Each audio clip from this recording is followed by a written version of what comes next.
Assalamualaikum dan salam sejahtera. Saya Muhammad Saiful Nizam bin Syafi'i, nombor matrik 265991. Saya akan membentangkan tugasan individu saya daripada GM 2014 Ekonomi dan Pembangunan. Tajuk tugasan individu saya ini berkaitan dengan sumber modal daripada cukai meningkatkan pembangunan ekonomi.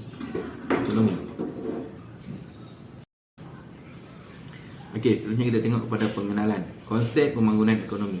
Pembangunan ekonomi merupakan kemajuan ekonomi seperti peningkatan dalam pendapatan berkapita, kemajuan dalam sektor pendidikan dan kesihatan serta pengurangan kemiskinan dalam sebuah negara. Pembangunan ekonomi merupakan proses perubahan taraf kehidupan masyarakat. Konsep pembangunan ekonomi juga adalah berbeza dengan konsep pertumbuhan ekonomi. Contohnya, pertumbuhan ekonomi merujuk kepada peningkatan KDNK, manakala pembangunan ekonomi pula mengambil kira maklumat seperti taraf pendidikan, pendapatan per kapita dan purata jangka hayat masyarakat. Okay. Kepentingan untuk capai pembangunan ekonomi. Pembangunan ekonomi merupakan satu komponen yang sangat penting bagi membantu pertumbuhan ekonomi dalam sebuah negara.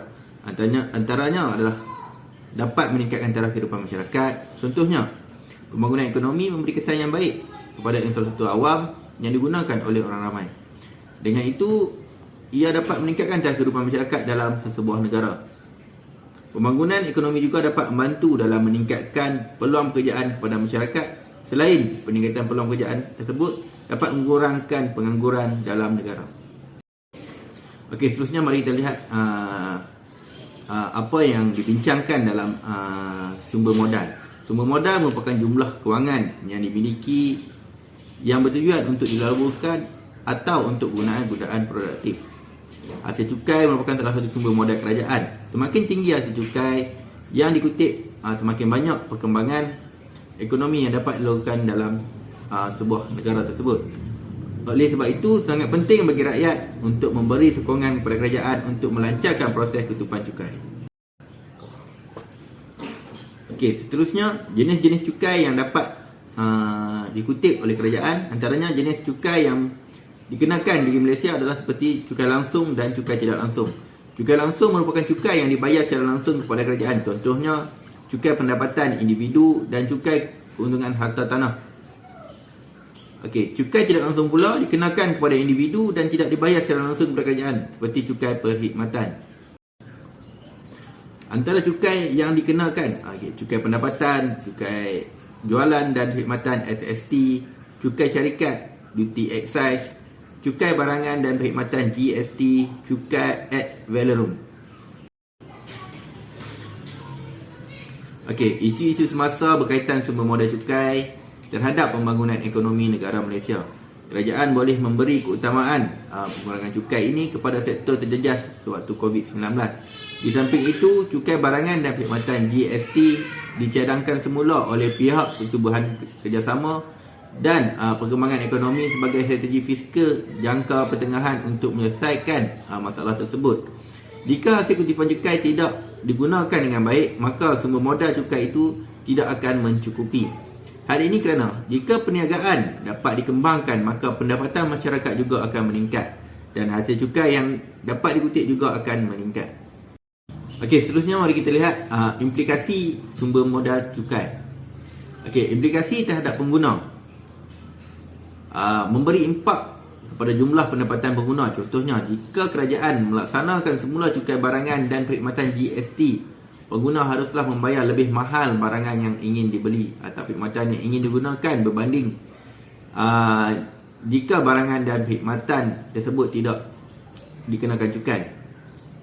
Okey, seterusnya implikasi terhadap pengeluar. Cukai syarikat akan memberi kesan terhadap keuntungan syarikat dan cukai haruslah dibayar secara langsung kepada kerajaan. Selain itu, cukai yang dikenakan ke atas barangan perkhidmatan dan jualan juga menyebabkan peningkatan harga barangan dan perkhidmatan tersebut. Okey, seterusnya implikasi ini terhadap kerajaan. Dengan jumlah hasil cukai yang banyak, kerajaan boleh melaburkan semula hasil cukai tersebut kepada perkara-perkara yang boleh mendatangkan manfaat kepada rakyat. Selain itu, berdasarkan statistik peratusan sumber modal di negara Malaysia, hasil kutipan cukai melebihi hasil kutipan bukan cukai. Okey. Implikasi terhadap ekonomi negara pula, cukai barangan dan perkhidmatan GST yang telah diperkenalkan pada April 2015 telah memberikan kesan yang positif terhadap sumber modal negara. Seterusnya, percukaian dan permasalahan subsidi boleh memberi kesan langsung terhadap peningkatan kadar inflasi negara. Contohnya, cukai yang dikenakan seperti GST dan ditambah pula dengan kos pengangkutan menyebabkan pengguna perlu membayar lebih. Okey, akhir sekali kita sudah tiba kepada kesimpulan. Negara Malaysia merupakan negara yang bangun. Oleh sebab itu, banyak jenis cukai yang telah dikenakan kepada rakyat bagi membantu meningkatkan sumber modal kerajaan. Kita perlu membuat pembayaran cukai mengikut masa ditetapkan. Hal ini kerana jumlah cukai yang dikutip adalah untuk menyumbang semula kepada pembangunan negara kita.